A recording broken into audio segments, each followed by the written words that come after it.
Before you spend dollars on upgrades, ask yourself this: will this pay off when I sell or refinance?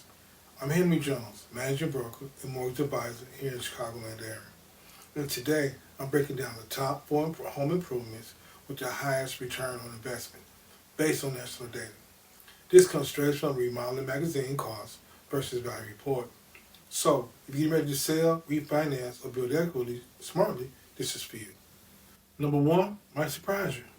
Garage doors. A new garage door will bring 93.8% return on investment.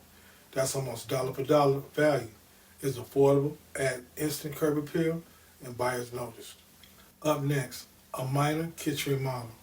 New counters, cabinet refacing, updated appliances without gutting the whole thing.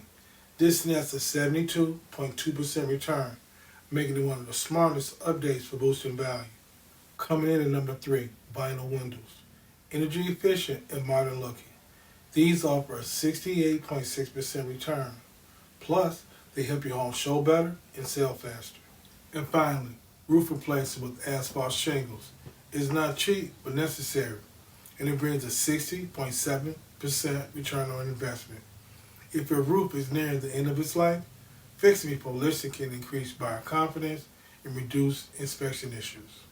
I put together a full guide breaking all this down called Home Improvements with High Return on Investment, with cost, value, breakdowns, and expert insights to help you make the right upgrade decisions. Of course, you can find the link below. Thinking about renovating before selling or refinancing? Let's run the numbers together. No pressure. What upgrades are you considering right now? Drop them in the comments, and I'll let you know what the estimated return on investment based on your area. Don't forget to like, share, and subscribe if you found this information helpful. I'll post tips weekly for smart real estate decisions, from prepping to sale to financing your next move.